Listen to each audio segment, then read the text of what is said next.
Shabbat Shalom, everyone. You may be seated.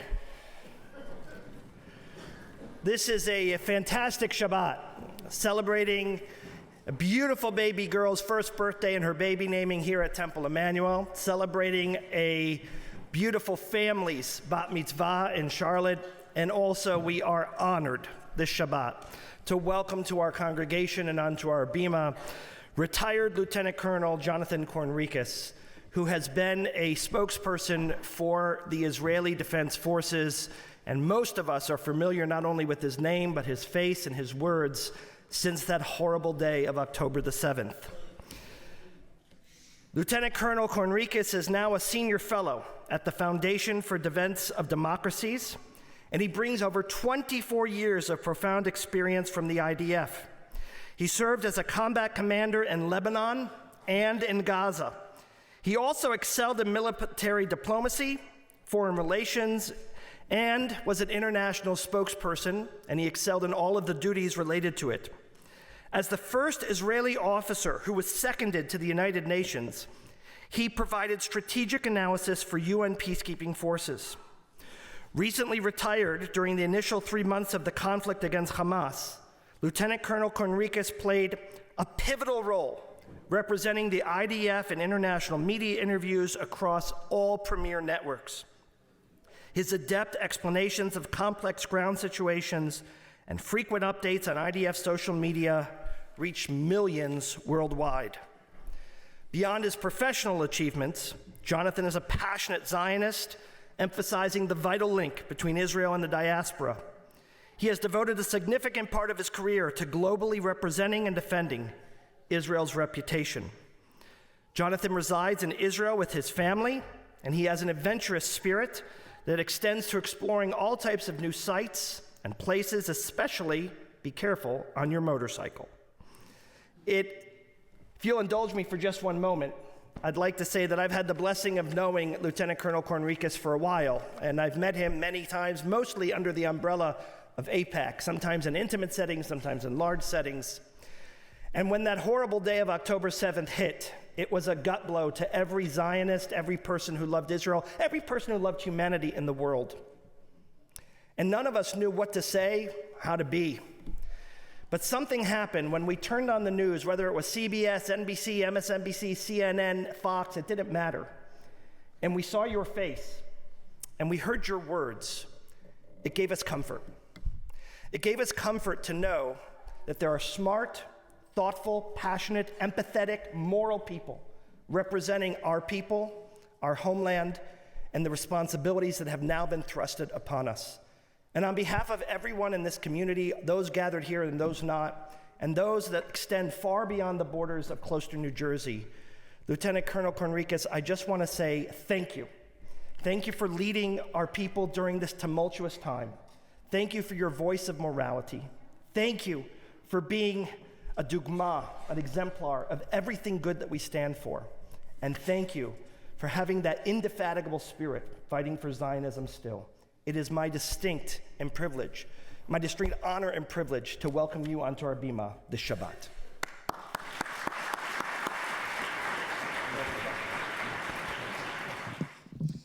First, I want to give you a special gift from our congregation.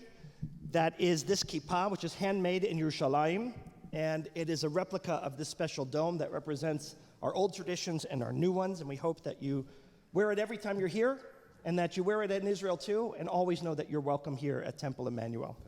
Thank you. Jonathan, can I jump right in? Is it okay to call you Jonathan instead of Lieutenant Colonel? It is preferred. Okay. So the last time we were together, besides on Tuesday when we were at AIPAC together, the last time we were together was at the Golan border, at the nexus between Syria, Lebanon, and Israel. It happened to be one of the very first bases. Someone is playing with the lights right outside there, which is not good. It happened to be one of the very first bases that were attacked on October the 6th, 1973, ironically. And you were speaking about the quiet, how quiet these borders were, especially since 2006. Now they're anything but quiet. So what I'd hope you'd do first, especially through your lens of your IDF history, is talk about what the situation is in Gaza today, what the situation might be in Rafa tomorrow, and what's happening on the northern front with Hezbollah, please? Easy stuff. And it's just the beginning. Yes. First of all, Rabbi, I want to thank you for your, well, it's a tall order. Your introduction leaves a lot to live up to. So I thank you very much for having me here, for welcoming into your beautiful community. To be here and to see the synagogue and your service, to be part of the Bat Mitzvah and to hear an inspiring speech by a future leader, it looks like. That is, it's tremendous. So I thank you for that, and I thank all of you for being here and for listening. If we look into or around our borders and inside Israel, and I think we'll speak about inside Israel as well, but the border, we're fighting quite a lot of fronts simultaneously. And for those of you, and I know that in this community, you're very connected to Israel in feelings and in action, so I'm sure that many have already visited Israel since October the 7th.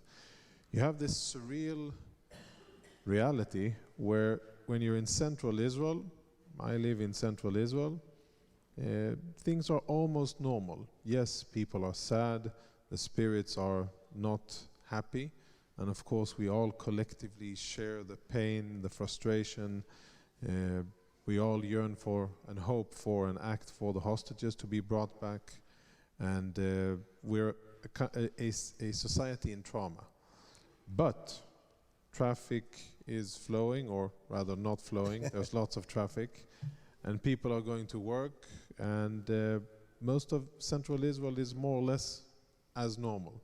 But if you go an hour to the south or 2 hours up north, you're in war zones. And it's a very sharp contrast that's difficult to imagine. And I think we can sustain it for a long time, but I think it's a very odd and very challenging situation. For the first time in our history, something that neither the Egyptian army, nor the Jordanian army, or the Syrian army were able to do, Israelis have been forced out of their homes. 100,000 Israelis have been forced out of their homes and are living in temporary locations, whether it's hotels or with friends and family, or they've rented elsewhere. But 100,000 Israelis are forced out of their homes from northern Israel, and about the same amount have been forced out of their homes from southern Israel. Those in the south have a double challenge, many of them, because they have nowhere to go back to. Houses have been destroyed, communities destroyed, and it will be a long process of first demolishing and then rebuilding many of the kibbutzim and the communities around.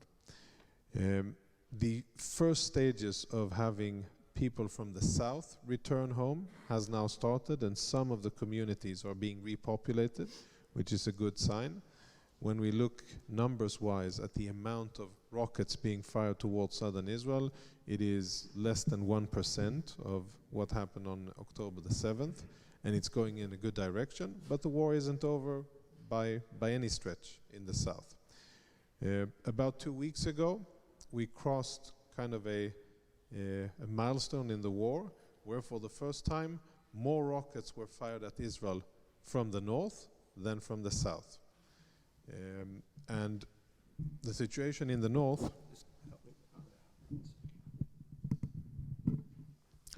maybe that's better, okay. And thank you. And the situation in the north is tense, challenging, and has a very lethal potential. Let's speak first about Gaza and the south. So, I don't know what media you read and consume. I don't know what populates your social media feeds, but depending on what you read, of course, you may have a different perception. There are many things that are reported very wrongly in international media, but one of them that I want to emphasize here is that in each and every encounter between Israeli soldiers and Hamas terrorists, fighters, combatants, sometimes they end with wounded and dead Israeli soldiers, but they all end with a defeated Hamas. And that's a very important thing that many people around the world aren't aware of. Hamas are aware of it, Israeli soldiers are aware of it, and it either ends with lots of dead Hamas or surrendering Hamas. That is how combat ended in Gaza City. That is what's happening now in Khan Yunis. And once we finally get on our way towards Rafah, that is what will happen in Rafah as well. The situation in Rafah and the whole build-up towards that final move, I am not happy with how Hamas has been able to manipulate the situation. I think they had a very good understanding of the dynamics between Washington and Jerusalem, and they saw that fault line, they saw the seam, and they went for it. And what they basically did with the negotiations over the hostages was simply to buy time. I don't think that for a month and a half, 2 months, Hamas had any real inclination to release hostages. They were just buying time to get close enough to the month of Ramadan, which is where we are now. The first Friday prayer of Ramadan was yesterday. It went by peacefully, facilitated by Israel. But the whole effort of Hamas was to get close enough to Ramadan so that Israel wouldn't launch an offensive on Rafah. And they used the hostages as the best way of wasting time in order to get there. Now, have to be clear, and there are political interpretations and people who have no clue about reality on the ground voice their opinions about the situation. From a pure military point of view, if there's no way that Israel can defeat Hamas without taking Rafah.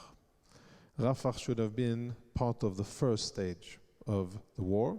We should have launched an attack on Gaza City, the northern part of the Gaza Strip, and on Rafah simultaneously, because closing Rafah is shutting the door on Hamas, and it's sending a message that they're boxed in, they have no way to go, in and out, and that they have no way of resupplying themselves.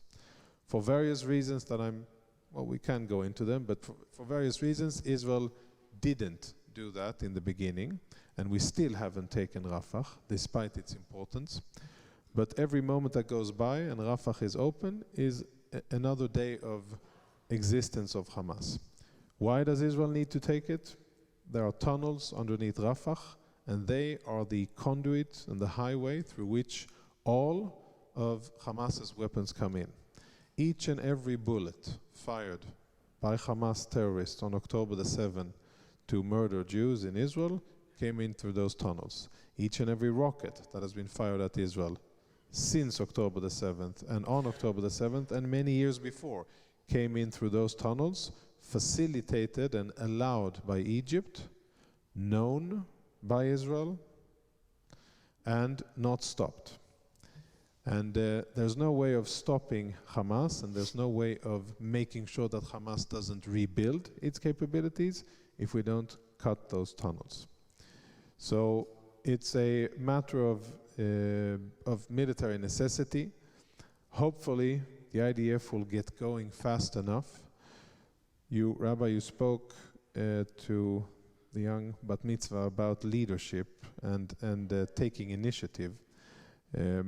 In this case here, I think that one of our issues is that we relied on others to do the right thing, which would also be what we needed them to do, and they didn't. We asked the UN, we asked humanitarian organizations, please help us evacuate people from Gaza City, and please let's build a humanitarian zone together. The answer that we got was no, we're not going to evacuate people, and we're not going to build a humanitarian zone. And that's the reason why there's today about 1 million displaced Palestinians in and around Rafah. And that's exactly the plan, and that's exactly what Hamas wanted.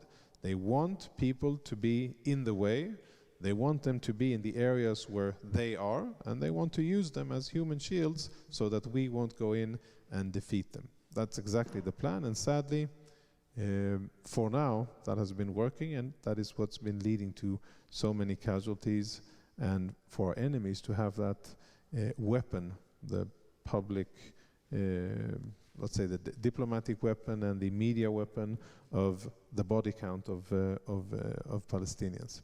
So to summarize the first part, the South, I think, when Israel finally launches its operation against Hamas in Rafah, we're looking at 3-4 months of fighting. Some of it will be high-intensity fighting, and it's a significant challenge to take care of the tunnels under Rafah. It will be done. The IDF can and will do it the moment it's tasked to do so.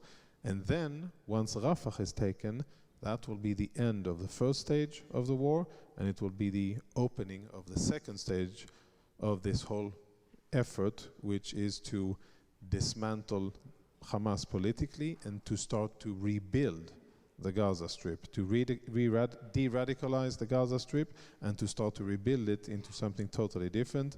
And that's a generational challenge that we can also speak about. So let's stick in the south for a minute before we go north. So first of all, this plan that Hamas has done quite masterfully was predicted by Yoav Gallant in the beginning of the war. He said, we cannot negotiate for dribs and drabs of hostages because this is what they will do with us. And it's exactly what has happened for 6 weeks. Not one hostage has come back, not one name has been given, but meanwhile they have controlled the clock. So and not one piece of humanitarian assistance or medicine has been provided to them, correct. So, nor has the Red Cross seen them. So, here's my question for you. That's an impossible question, I realize from the get-go, and I'm sorry. How does Israel fight a war to eradicate Hamas, and how do they repatriate every single one of these hostages and the bodies of these hostages at the same time, which seem to be absolutely exclusive one of the other? Yes, 134 Israelis, 32, according to the authorities, are confirmed dead, and their bodies are being held by Hamas. I know personally 3 of the officers, 2 colonels and 1 lieutenant colonel, whose bodies are being held. Friends of mine who we fought together and served in the IDF together. And there's question marks about whether or not 22, 23 of the others are alive out of the 134. So there's still a lot of hostages, live hostages, that we need to get back home. I'll share my personal perspective here. I really thought that we would get more people home and do it quicker.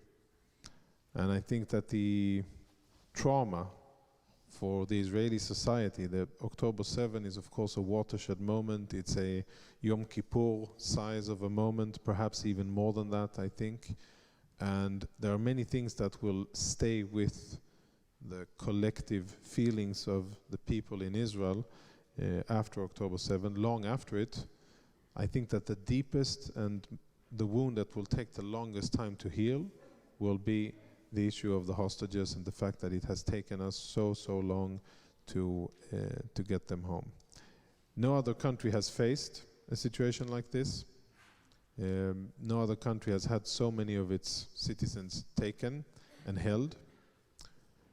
And what has been done is a lot of efforts by the IDF together with Shabak, Mossad, police, to collect intelligence and to launch operations to get them out. 5 soldiers sadly have lost their lives in various attempts to get down into Hamas dungeons where hostages were held. The best and the closest that we got, and this was 2 months ago, Israeli special forces got to one of the underground dungeons where hostages were held, fought their way through blast doors and booby traps and a lot of difficult military defenses, and they got there and basically laid their hands on warm blankets. But they weren't able to get hostages out, live hostages out. I think that Israel, what the IDF has said to the Israeli government when asked, if we need a 6-week, what does a 6-week pause mean for the IDF, and is it something that is intolerable? And the IDF, grudgingly has said, well, we haven't been able to get back our hostages using kinetic activity and rescue operations. So if we get hostages back by pausing, we can continue the fight afterwards if it gives us the chance of getting them home. What I am saddened by is that, like so many other things, it has become a politically loaded issue. And I think many in Israel are forgetting or they have their moral compass confused between sharing the sympathy and the tremendous, unimaginable pain of the families, and mixing, strategy and compassion. What I think is missing is a lot of compassion for many of the families, and it's an unprecedented situation here. I don't think that there's any easy way out. But what I would like to see more in Israel, as this issue has become more and more politicized along left, right, Bibi, not Bibi lines, I would hope that there would be more kinetic activity by the IDF, more compassion within Israeli society, and an understanding that from the government side that this will probably be the longest and most difficult wound to heal for Israeli society. Yeah, I think that's true. Let's move north for a minute. We have the dangers of what I call the 3 H's, Hamas, the Houthis, and Hezbollah.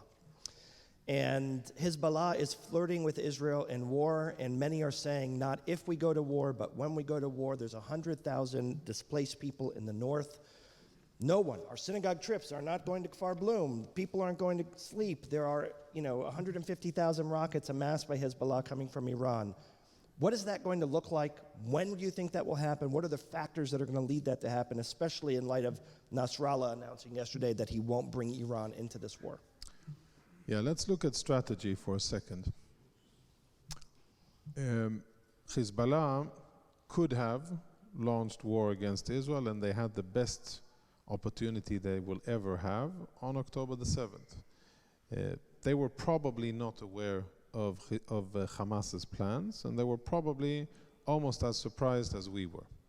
And I'm hedging what I say, but they were probably not really aware. Had they wanted to launch a war, the 7th or the 8th of October would have been the best opportunity for them to do so. I still am of the opinion that Hezbollah does not want an all-out war, and I believe that their Iranian masters do not want Hezbollah to go to war, because the Iranians are very cold and calculated strategists. Hezbollah is in control of Lebanon and has been provided about $800 million to $1 billion every year by Iran, including this year and the year before. The same Iran that is now experiencing the unfreezing of sanctioned funds, which inevitably will be used for providing terrorist organizations. But Iran pays all that money for a specific purpose. The main purpose why Hezbollah is there and is armed as it is to be a deterrent against Israel from attacking Iranian nuclear capabilities. And from an Iranian perspective, to have Hezbollah join in and possibly be significantly degraded or destroyed in a war doesn't serve the purposes. Hezbollah wasn't built to defend Gaza. Hezbollah was built to fight against Israel, and then they transitioned to be a deterrent against Israel launching a preemptive strike. And therefore it wouldn't serve the Iranians. Those are two good things. Another thing is that the memories of 2006 are still clear in Lebanon. And unlike Hamas, who I think have very little regard for their civilians, the infrastructure and the situation, Hamas knows that at the end of whatever happens, the international community will pick up the bill and rebuild Gaza, and that they won't be held accountable. Hezbollah are sensitive to what their constituents say and feel, and if they bring destruction upon Lebanon, they know that it's on them. So these are important considerations. Israel is very mindful of the military capabilities that Hezbollah has. And just to compare between Hamas and Hezbollah, Hezbollah is about 5 times more powerful than Hamas. Many more rockets, much longer range, bigger payload, more explosives, more accurate rockets. Their personnel is better trained, better equipped, and there are many more of them. So all of the military metrics, when you compare Hamas and Hezbollah, are very bad. And what Israel is doing is trying to be very strategically patient and waiting for some kind of diplomatic solution to end the war without necessitating an all-out war. But we have to be clear. The war won't end until Israelis are able to go back to their homes. Israelis won't be able to go back to their homes before it's safe. Now, what defines safety? To be outside of a approximately 3.5–4 mile range, which is the range of the most popular anti-tank missile that Hezbollah has, and which they're using, which they're firing from Lebanon into Israel, and that is what has caused most of the casualties in Israel. And until Hezbollah either agrees diplomatically or is forced to, it's one of these 2 options, to take 5 steps back and to stay back, Israelis won't be able to go back and will be in an open state of conflict. And every day that goes by, communities are diminishing. They're thinking about living elsewhere. The whole economic and social fabric of northern Israel is ruptured. And every day that goes by is not a good achievement for Israel. So Israel wants to prevent war. Israel isn't seeking a war with Hezbollah. Definitely not now. I think that Hezbollah and Iran are also not looking for an all-out war, but we could find ourselves there. But where it becomes a kind of catch-22 situation is that we can't end it without them agreeing to going back, and they most likely won't go back until they're forced to. So, I'm not a doctor, but I know any oncologist here would tell you that if there's a cancer, you radiate where the source of the cancer is, not where the cancer spreads to. So why don't we just turn our coordinates at this time? And I realize how easy it is to say this from a brave distance. Why aren't we going after the root of the cancer in Iran? I think that's an excellent question that the Israeli government and to some extent the US administration should probably address. Let me tell you how, or a few examples of how absurd it is. Iran, I think we should always respect our enemies. One of the things that we did horribly wrong on the run-up to October the 7th was that we misinterpreted, underestimated, and underassessed the intentions of Hamas. And that is what led to the tremendous failure of October the 7th, which will be spoken about, written about, talked about for many, many years. It is now being investigated. The official investigations have finally started. But when we look at our other enemies, Iran, I think that we're actually overestimating their own combat capabilities to defend themselves. And I'd like to, shine a light on how very bizarre the situation is.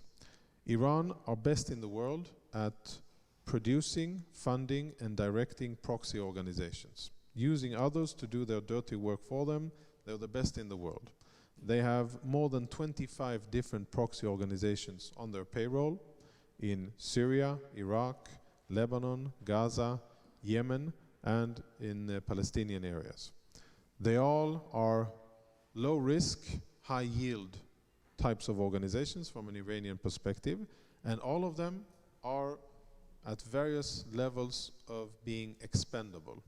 Hamas is rather expendable. They are not Shiites, they are not Iranians, so they're not part of the regime. And if Hamas is destroyed by Israel, it's not a big deal for the Iranians. If Hezbollah is destroyed, that is a big deal because of what I mentioned before. But what Iran has been able to do over the last, let's say, 25, 30 years, is to build an army of proxy organizations that are active in the Middle East. They use them in order to fight their adversaries and enemies, of which Israel is the largest and most important regional one. And I think that they're aiming globally for the US, but we are definitely the biggest adversary that they have in the region. And oddly enough, they've set the ground rules. Their proxies attack Israel, and we retaliate against the proxies. Their proxies attack the US in the Middle East, US forces, installations. They've killed US service members. 3 of them were killed about a month ago, sadly, and over 190 different attacks have occurred against US troops in the Middle East, and the US retaliates against the proxies. What we have not done, neither of us, is to address the root cause. Now, as long as Iran has the financial ability to fund their proxy organizations, and as long as they're not faced with the dilemma of a heavy price tag for continuing to do that, I don't think that they will change their strategy.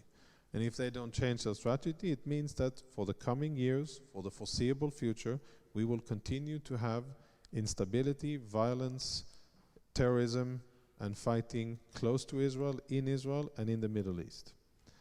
And if we want to change it, if we want to force our enemy or adversary to change it, then we have to change our strategy. Today, Iran is almost totally reliant on exports of oil, both refined and raw, and petrochemical products. And they are exported through 2 ports, which are very known, and the ports don't move anywhere. And they're open. Iran has been clever enough to build a system that bypasses sanctions. They have direct barter trade with the Chinese and the Indians for oil, direct communications and trade with the Russians, and whenever they need foreign currency, they do it via the Gulf states, mostly Qatar and the Arab Emirates. So sanctions aren't working. And as I said, the administration just decided to unfreeze $10 billion more. This happened the day before yesterday. That is tax money and Iraqi funds, never mind the details, but it's $10 billion that have been unfrozen. And Iran, I think, looking at things from their perspective, 2023 was a beautiful year. Best year that they had in a generation. There's no threat to the Iranian regime. They were able to squash, silence, kill or jail all of the dissidents, all of the brave young men and women who were protesting on the streets in Iran. So there's no threat. And think of it. How many times since October 7 did anybody of you hear the words enrichment, uranium, centrifuges, heavy water, or anything else that's related to the Iranian nuclear program? My guess is 0. Why? Because we're all following the distraction, which is Hamas and Hezbollah, and the Iranians are steaming ahead, working ahead, spinning ahead with their nuclear weapons program, and nobody's interfering. The last report that came out last week by the Atomic Agency, hidden behind many technical terms and lots of words and that you have to be a scientist to understand, and at the think tank where I work at FDD, we have lots of clever people who can put it in layman's terms. Basically, Iran today has enough fissile material, enriched uranium, to build 12 nuclear bombs. They don't have the bombs yet, because building a bomb requires fissile material, then the knowledge of putting it together and detonating it, and also having a delivery vehicle, a missile, to fly the bomb where they need the bomb to go. But they are making progress, and nobody's stopping them.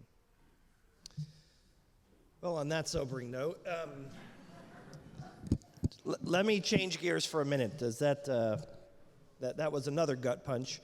You talked about a front in Syria. We have a front in Lebanon. We have a front now, Iraq, Iran, Yemen, Gaza. We have a cold peace going on with Egypt, where we have a shared common enemy. But there's another war that we are deputized as soldiers in. You've been leading this. You've been our general on this front, and this is the war of public opinion. One of the things I've struggled with the most is that the horrors of the Pittsburgh synagogue shooting was one of the worst times in the Jewish community and one of the best times in the Jewish community. It was the worst for what happened. It was an old trope, but it was beautiful to see the non-Jewish community come to our support during that time. And I personally, perhaps naively, thought that in a post-October 7th world, we would have the same. And we did for about 48 hours. And then it's changed dramatically. It's changed to the point that less than 6 months, most people don't remember about the hostages. They don't remember about the brutality. Many deny that it ever has taken place, much like Holocaust denial, but much faster. And we are fighting a wholly different front war.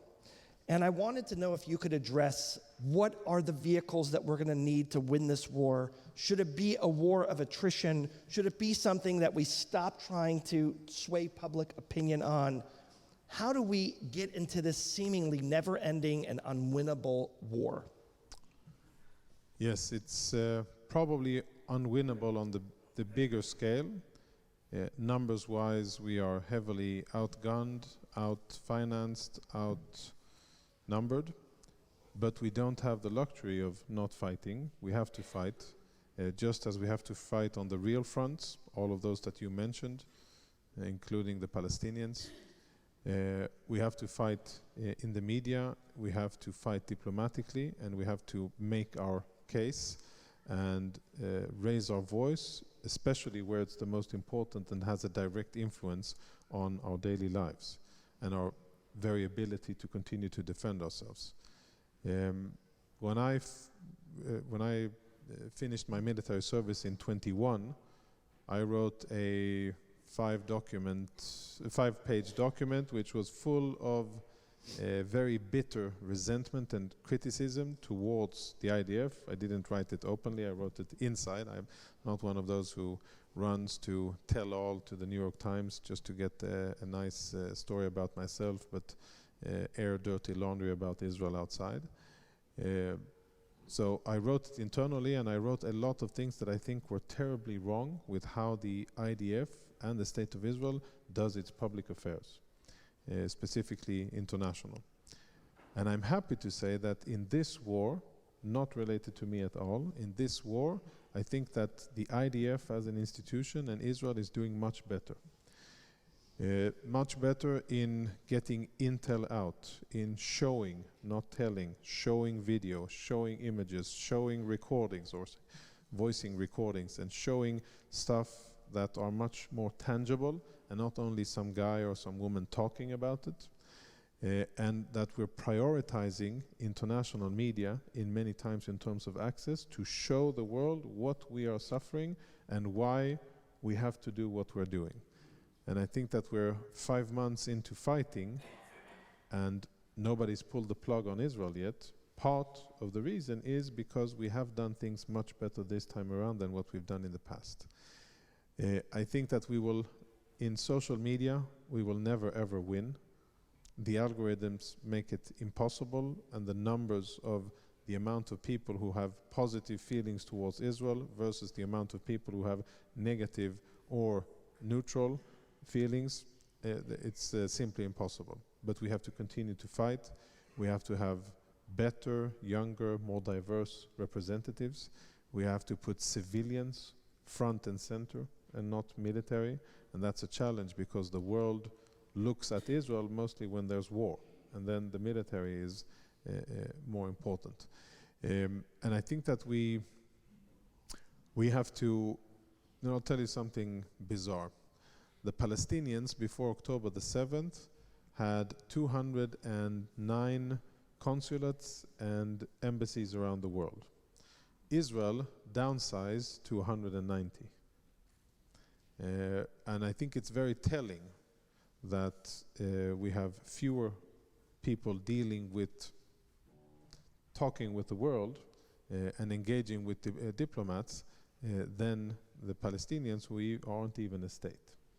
And they get tremendous free exposure, free, friendly, supporting exposure in the international media, which I think is very lamentable. But at the end of the day, Israel can do better. We still have a lot of things that we can and must improve. I think that we have a lot of talented Israelis that we need to be bringing forward. And I think that there are good signs of both civilian society getting together and speaking up unofficially on behalf of the State of Israel, and also the State of Israel doing a slightly better job. It is very frustrating, and I'm sure that it's all very frustrating for you as well. You sit there, you watch the news, you see someone, for those of you who watch news or it's on your phone, and you see people talking nonsense about Israel and really saying things that aren't true, and it's very difficult to get them to speak truth or to see things in an unbiased way. Many reasons to it. I don't know if we have time to get into it, but at the end of the day, there's the real world of fighting, where Israel is defeating Hamas, defending itself against probably the most complex and most dynamic amount of threats that any country faces. No other country faces the amount of threats that we face, the diversity of the threats. And we fight and we defend ourselves there, and we have to continue to do that, and we have to continue to fight in the media. No choice but to. And I think that there's many things more that can be done on behalf of the State of Israel, but also on people who love and support the State of Israel and are part of the Jewish people. One thing that I think is very sad is that many times the other side takes the initiative. The other side is the one that begins with demonstrating. It begins with doing things out in the public domain. It is the one that takes more initiatives to petition lawmakers and to draw attention to their perspectives. It is the side that is more organized and clear in their messaging and repeats their messages better. And what I've been trying to get Israeli decision makers to do, and also others, is to have a much more succinct and clear message. And perhaps maybe more offensive message than defensive. Yes. Last question. I know we're a little over time, so thank you, everyone, and thank you. This is a harder question, and it leads perfectly into what you were just talking about with the Israeli society and wins and losses and where people are. As a proud Democrat, someone who has been very supportive of the Biden administration, especially in wake of October 7th, where I thought he gave a clinic on what a Zionistic president should look like.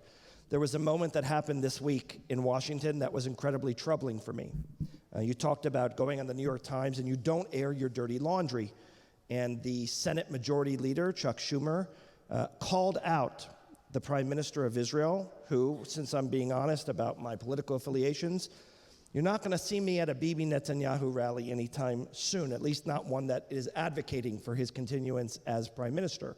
And I know that there are thousands, hundreds of thousands in Israel who share the same view. They're very disgusted with the Prime Minister for a whole bunch of reasons. But for another democracy and an ally on the Senate floor to calculatingly call for his ouster and for elections seems to be almost like eating trafe. Like it did not pass any sniff test for us. Even if you are a supporter of the Democratic Party, of the Biden administration, of so many things happening on that front. And I'm going to ask you the tough question of, how does that make you feel an Israeli? And how does that make you feel, Jonathan, as someone who has worked passionately on the Israel-US or Israel-diaspora relationship? I share your views on many levels. I think that the comments are very unhelpful. They're doubly unhelpful. One, they're unhelpful because directly, I think they raise the price for getting hostages back, because they show or expose a fault line and a gap or daylight between the administration and Israel, and that raises the price. That emboldens our enemies, whether it's Hamas or Hezbollah or Iran, and that is definitely not a good thing. It is also very unhelpful because, if you look at polls in Israel since October 7, and many polls have been done by right-leaning and left-leaning pollsters, and they all are around the same numbers. If elections were held, Likud under Netanyahu would get between 16 and 18 mandates, as opposed to more than 30 that they have today. Probably the best way of changing that is by interfering and meddling, and by raising popularity by externally interfering with it. So I don't know really what the aim of those statements were, but unfortunate, uncalled for, I think out of bounds. And I was even more concerned by the statement that came from the White House afterwards, which basically validated the statements, which is even more concerning. However, and with this I will conclude, I continuously check with the Ministry of Defense about the level of supplies and weapons that have been provided from the US, and I read with tremendous joy an article in the Washington Post. Usually I'm not happy reading things in the Post about Israel, but I read with tremendous joy an article written. They were very angry. You could see the writer and the editor who approved it. They were not happy with what they were writing, but they described that the US has provided more than 100 weapons deals to Israel, all of them under the necessary threshold for congressional approval. So they just went in through the executive power of the administration. And then there's been 2 official deals that were above a certain amount of money, who were sanctioned by Congress. But most of the things, all of the things that Israel has needed so far in order to defend itself have been provided. And I think, as you said, Rabbi, in terms of the first months, leadership, actions, words, statements, feelings, I think all of those, they were seen in Israel. They saw how the president and the administration acted, and that's greatly respected and appreciated in Israel. And I think it wouldn't have happened had it not been for significant political involvement of the Jewish community in the US. You mentioned AIPAC. Definitely wouldn't have happened without AIPAC, but many other organizations that have been involved as well. And at the end of the day, except for the last month, where things are beginning to stray a bit, I would say that Israelis are very, very appreciative of the support that Israel has been getting, and I think will continue to be getting, with all the ifs and buts and the odd statements in the media, because I don't think that any of us has a choice. There's an overweight middle-aged rabbi in Bergen County who contends, thank you, who contends that were Tamar Zamberg, the head of Meretz, the left-wing group in Israel running the country on October 6th, that the war would be handled practically no differently today. I think we'd be going into Rafa.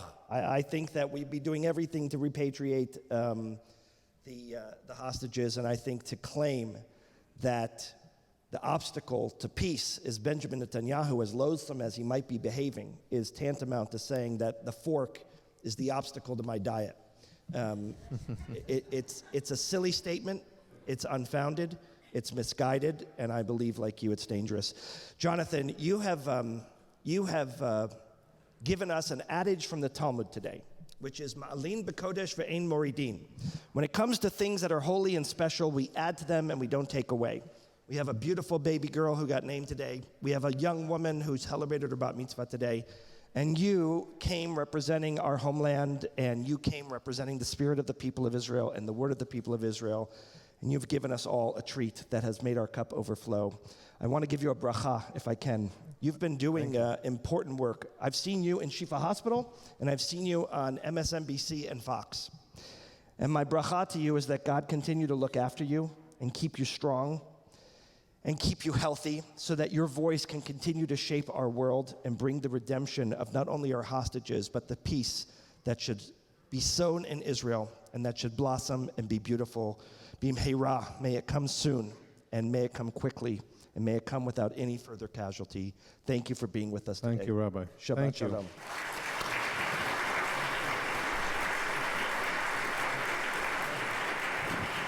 Thank you all for your